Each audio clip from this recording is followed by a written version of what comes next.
yango tuche seni tobi ezali carnet bulletin de vote. Carnet bulletin de vote.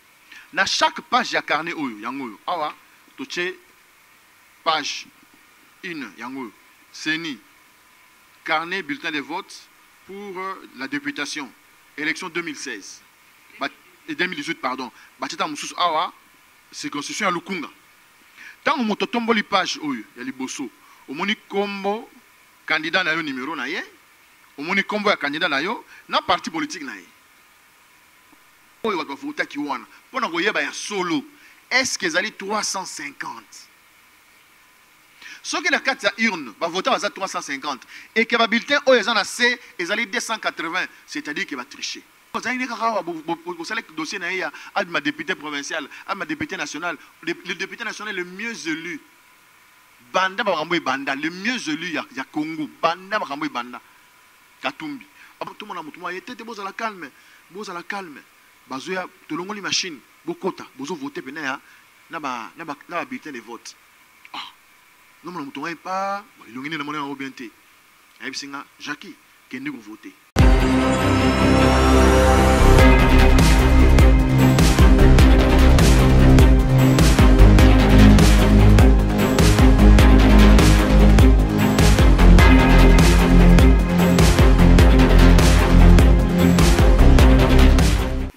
Bino bandeko balandi ya Congo Millennium bino nyonso penza baibozali kolanda biso partout esika ezwami bino lelo penza tozali na esengo na émission na biso l'invité koyamba lisusu encore une fois mwana mboka monsieur Ndala Jackie oyo azali président ya MRPC Kasi tozali pe ko retrouver pe lisusu na plateforme ya Moïse Katumbi po yende pe azali chargé ya jeunesse azali adjoint kuna bino nyonso penza bolandaki manaka wana manso na Congo Millennium lelo ba question o nyonso bino bopozaki tozongele lisusu po na apesa biso biyano na bituna na bino nyonso oyo botunaki biso mbote na monsieur Ndala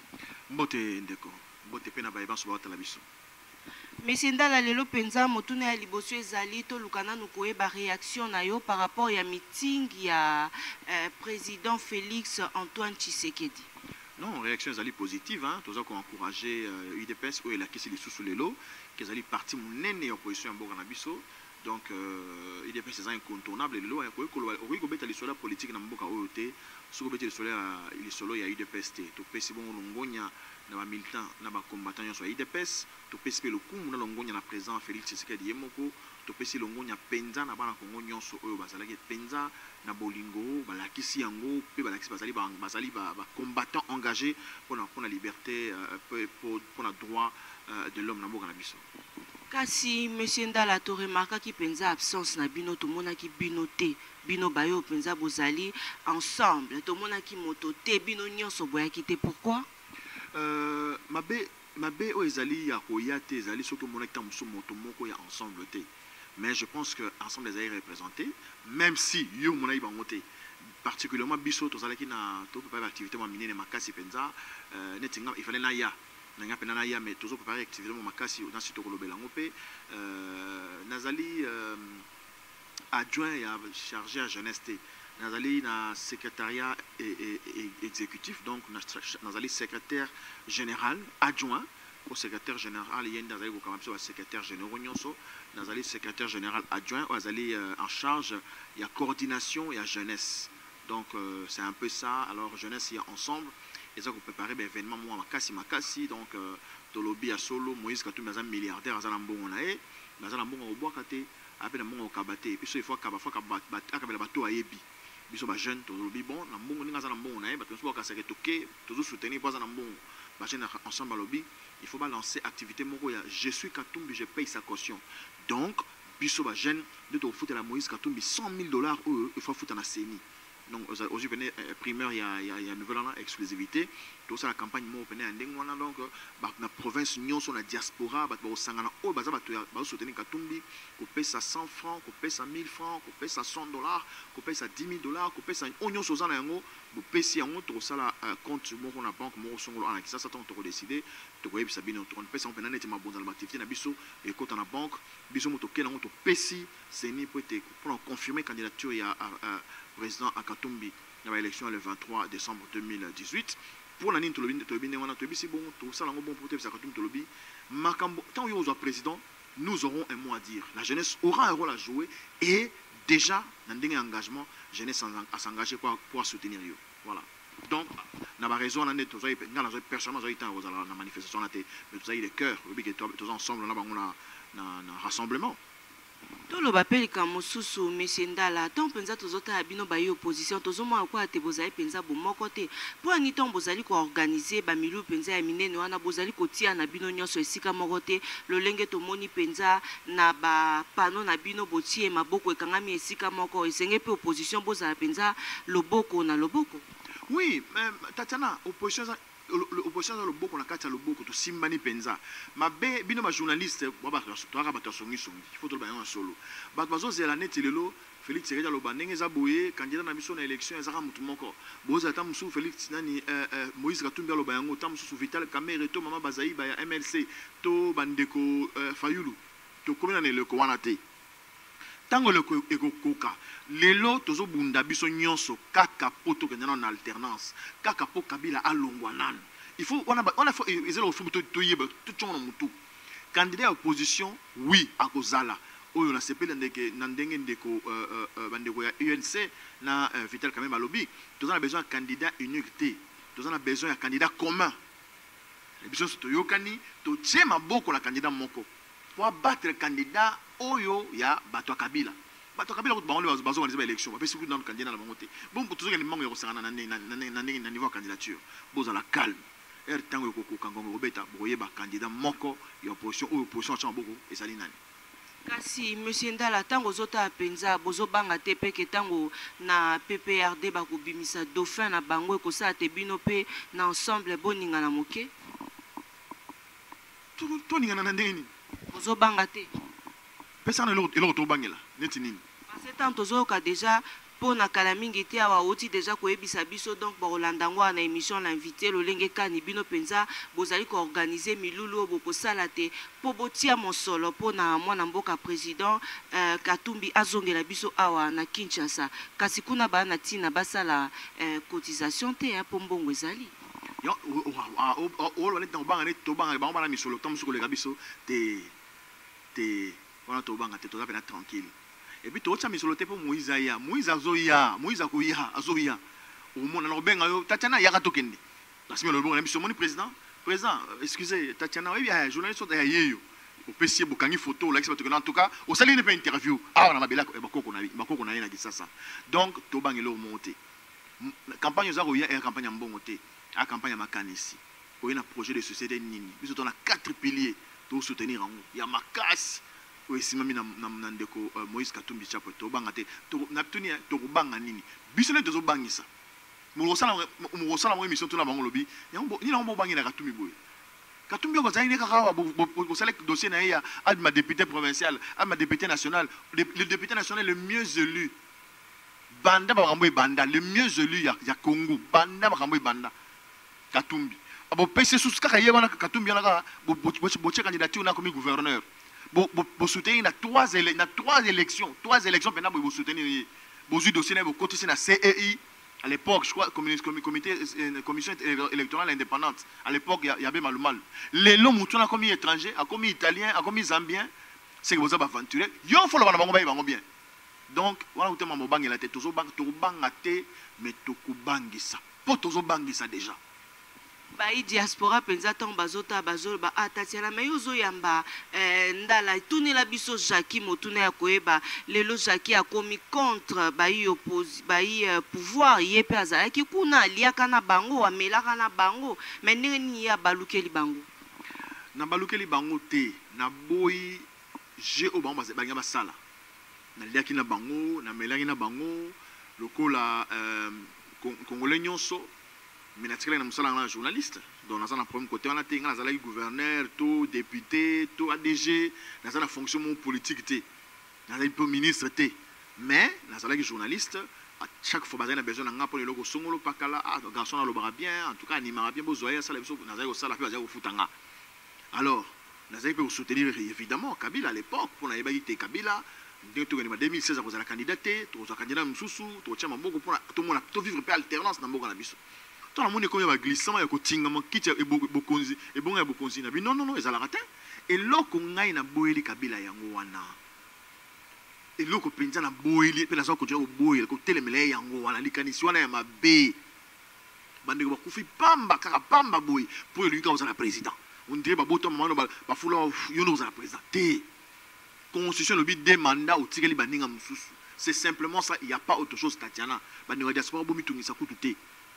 eloko na ngai oyo na bundeli oyo epesi nga kanda yango wana epuis ti lelo naza na kanda makasi mpo eza normal te bandeko bakufi barosi bakufi baterese kapanga na baisen nakoki mpe kokufa kaka mpona motu moko kaka ondire azali extra te papa maman devant la loi na mboka oyo contrôle dans l'article 16 la loi donc la vie est sacrée et nous sommes tous égaux devant la loi article 7 article 12 pardon au conseil le benengwana donc raison on a boyé la Kabila yangwana parce que alinga tingama na kiti ya bokonzi c'est tout à part celle comme ces alités monsieur Ndala mieux payé na RTNC2 olongwe na on a RTNC2 olobi ki osala politique motivation ezali changement motivation ezali changement na se rendre compte que nazali leader d'opinion bat bayoka ngamingi bat batala ngamingi na kokipe na mwa moke na ngana za na ngo kobundisa kubunda po mboka na biso changement kota yango wana likambo ezana ngote na insisté yango wana likambo ezali te nazali vraiment cadre na RTNC donc na matricule mais na moni ke mboka zoke ne mabe c'est vrai ngana on vivre atako na on vivre mais bana na ngai mikolo ezali ko ba ozala ndenge nini ba voisin na ngai bandeko na ngai bandeko na ngai ya quartier ya commune ya ville ya Kinshasa ya Kasumbalesa ya Kipushi bandeko na ngai ya Nganajika bandeko na ngai ya Chilenge tout ça mais il faut mutu aza normal au matin atako kolia atako to lokoso ngo ya kolia ezala bongo te c'est ça la raison madame lo monsieur ezala monté je me suis retiré parce que ma conviction politique na ngai ezako tamba sunzela monté na ma conviction ya Kabila pour Kabila ami batena perdition. Monsieur Ndala okoki pe kozala journaliste en même temps ozosa pe politique. Oui, évidemment, mais sur ça journaliste, sur la politique, c'est vrai, hein, bon, tout ça, le concept de journaliste engagé, mais on a boire, on a la peine activiste, on a la peine actif, on a la peine que non, pour journaliste, attends, engagé, à un moment donné, faut, vous en avez moins logique que ça. Vous m'avez dit, bandeko Mike Mukebai, bandeko Eliezer Tambwe, bandeko Peter Tchani, bandeko Bazé Belé, comment on va oya, tant mususu. Vous m'avez dit, ça la na journalisme, mais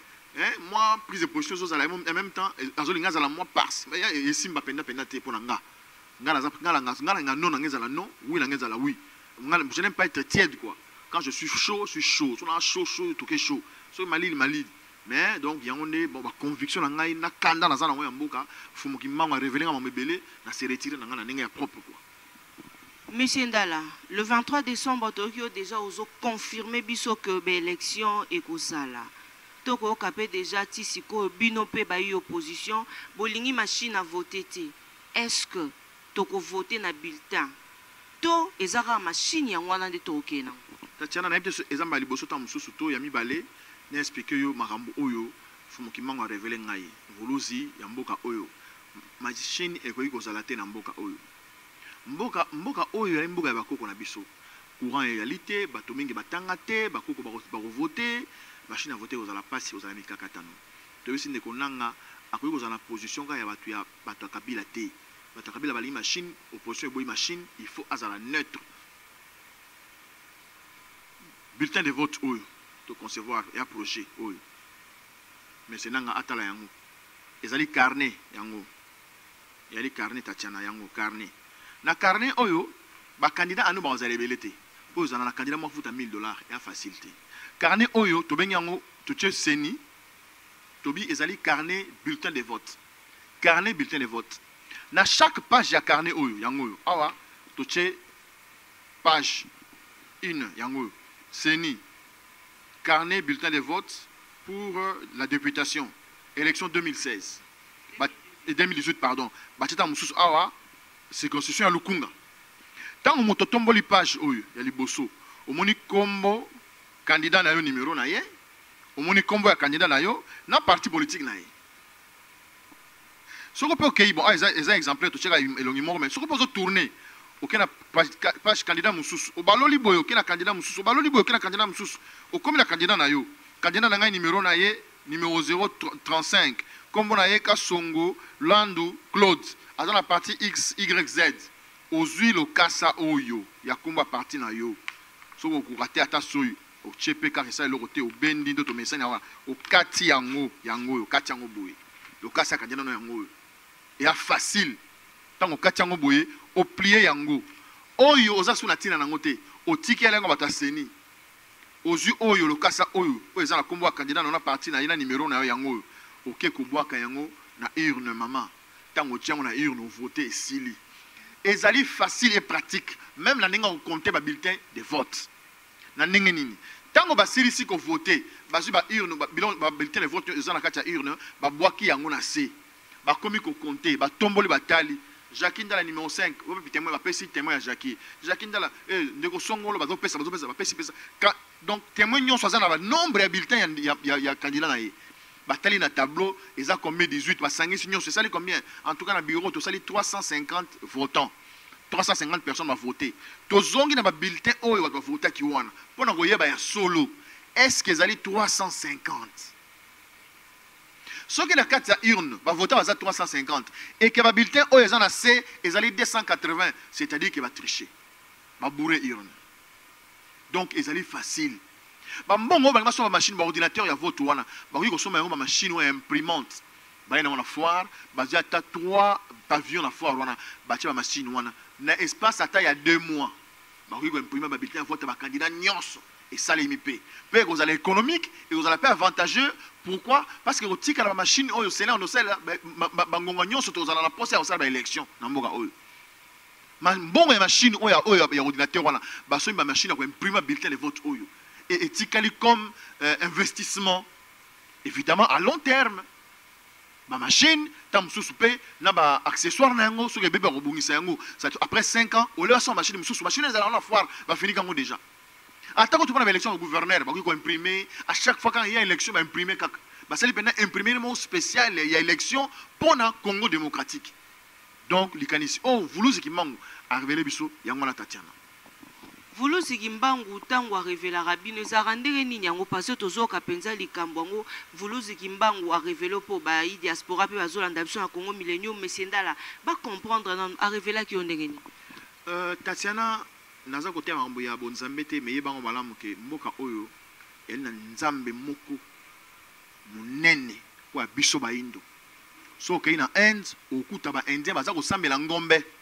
bazo bela ngombe ba chengombe ba sambela ngombe et puis okuta indien za na muto misolo wa bonga na e ba epe ba konzi biso bazo tala ba supermarché bela za ba indien so ke na Arabie Saoudite na Dubai mama kuna pauvre za la raté okuta muto abubola zate bana nzambe na bango biso beto na nzambe na biso motinda mifumu kimbangu il faut toyeba yango tote yango te mais ça faut toyeba yango ezali pena bosolo ezali pena vérité ba profession nyonso on fumu kimbangu loba pona mboka o esalema ba profession so vuluza loba esalema atako bato ba kamba église kimangiste bato kama na ndenge mombu yona etali biso te so tote na état spirituel ça l'expérience wana fukama tonda botoni na vuluzi aolakisa yo nga na lali nazo voter nga kuna na lali nazo lota toke ko voter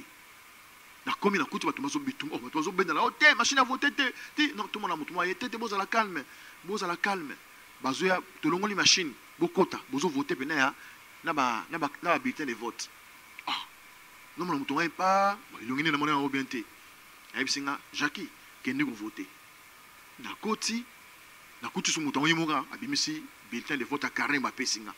na ko konfongola na fongoli ngapa na candidat na loki na moni kombo na ngati te oh na yebisi mais comment na ngazate abinanga yo oza déjà député oza na besoin ya ko voter te bato musu de ba voter yo ngabi oh mais il faut na voter ngamo te abinanga na bengi yo kana lakisa yo carnet oyo yango nde bokende ko voter na yango na situ ki na bi oh mutu alexanga bondeni na molimo na ngayebisi ngai ya limvuluzi kimbango kimbango akufa pona mboka oyo makela netanga ndenge to lelo tolobelaka vuluzi kimbango ndenge tolobelaka Patrice Emery Lumumba ndenge lelo to moni ndeko na biso Rossi akufi bato wana oyo babomi bango na bana ya bana na bango baolala pongite po makila ila elobaka makila ezalaka makila ke na pamba te donc na pesio eza révélation ya fumu kimbango pour surtout ndimelaka ye toyebi te azali na makoki pe ngbende ya bokonzi ya boka oyo eza na maboko na Fomu Kimbangu. Monsieur Ndala, une dernière question. Il y a qui déjà biso sotoyebi yango gouvernement penza et yokani na famille pour na rapatriement il y a corps il y a feu Étienne Tshisekedi. Oui, bah yokani, mais moi babilo ezana toujours mon clair tezali bon, ba pesi date té. Et c'est ça le problème. Cause la pesi ka bon, ba lobi oui, to ya nzoto ya ka système sous pour na Kabila profiter aller sa sommet à sa déco, ba pesi ba condition que non, il faut 5 au sala nzoto ya après tant ya, ba changer la ba face temps sous. Tout à l'an. Pour date pesamité. Pour c'est impossible té, ba bon, ba signa qui soki mois passé bon, ça va le 17 mai, nzoto ya. Il y a impossible té. Ça fait déjà plus d'une année. Vous la mbeleki na mikolo likolo ba sans likolo. Maman papa sa date to yeba ke nzoto en kondo Etienne Tshisekedi leader mboka oyo ya mokolo nini tozo zela yango papa sa date za maseki c'est tout ya maseki ba osala. Monsieur Ndala tokomi na suka émission na biso l'invité en mot tant monsieur un message moko sengeli na yo opesa na baebazo landa yo surtout que milulu pe ezali kala mingi te kozala organiser pour na bino bato oyo bozali ko soutenir candidature ya Katumbi. Bandeko bazo soutenir o bazana vision bazana makoti na vision ya quatre piliers ya candidat na biso Moïse Katumbi to sengi bozana na kimia oyima imezali ba biloba lobezali to comprendre no souté nani azali nani bandeko combattant un poto toujours comprendre bino souté bitumango ezandenge nini to yebisi bino ke lelo na Congo démocratique candidat alternance azamoko ezali ndeko Moïse Katumbi Chapo yene candidat alternance biso awa coordination jeunesse ya ensemble to ko ne activité so ne activité belé donc dimanche ezali ko ya to sala lancement ya je suis Katumbi je paye sa caution pour la foutre la Katumbi aza milliardaire premier athée mais biso ba jeune na ndenge symbolique il faut tout foutre la caution pour tous en a mot à dire na katia pouvoir na ye donc après yango autre sala dimanche je crois le 5 le 5 mai avant le 20 mai tout ça plus tard avant le 25 mai tout ça activité monene to pour le terrain moto stade mo wana kisasa ou tout ça l'activité ba jeune tout partout dans Congo pour na lancer campagne à bon retour Moïse. Pour Moïse en le mois de juin, bon retour Moïse Katumbi, jeunesse ya Congo, il faut se mobiliser pour yambaye ou tout ça koyemba azali koya mona Congo, azali koya makoleza na nzela. Azali koya mona Congo, azali koya Katumbi makoleza na nzela. Donc bato bazala kimia biso ensemble tolobi ensemble un nouveau Congo est possible, ensemble un nouveau Congo est possible, ensemble un nouveau Congo est possible, est possible, est possible. Moïse Katumbi Chapwe, président de la République démocratique du Congo. Le bakisipe na nzembo toyembi azali koya mwana Congo, azali koya makolo eza na nzela, azali koya mwana Congo, azali koya Katumbi aza na nzela. Merci beaucoup, Monsieur Jacques Ndala. Namaloba na penza ndeto tie litono na émission na biso l'invité à Mokolo Alelo. Merci vraiment na mon boss Ricky Dibendi, le number one ya Congo Millennium, motema joli Dibendi, maman Ngouli, la pomme verte, maman na Jason, posa maman ya Solion Oto Bengi Ngouli. Merci beaucoup à vous et merci aussi à champion à ma bouche éternelle, champion os au sang au dieu donné les patrons. Papa Pena, merci. Dégol ma vie à le roi, motema la reine Agnès, on a tête la ké, Mafumbe, Fifi Chongo ya Vital Bouchebou, Cécile Osango, la carte qui gagne. Cécile Osango, la carte qui gagne. Motema Serge Katembo et joyeux anniversaire à Isabelle Katembo, motema Eric Lusandou le noble, oiseau CPA Penza Mokone Mbota Malelo, Dorcas Kondenda, joyeux anniversaire également à Rita Lemo, Béton Armé. Joyeux anniversaire aussi à vous et bon retour au pays à mon grand frère propre Alain Bolasquin. Bon retour au pays et bon retour au pays à Claude Mponda Kintok, Eric Lusandou maintenant tout mon anité. Président Étienne Kabongo, merci beaucoup à vous, merci à tout le monde.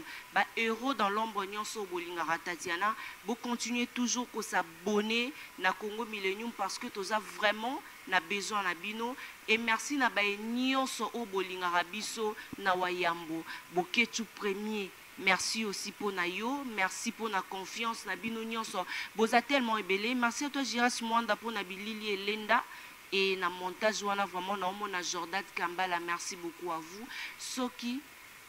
Nzambe Azongite, retrouvez-nous prochainement vraiment na numéro Mususu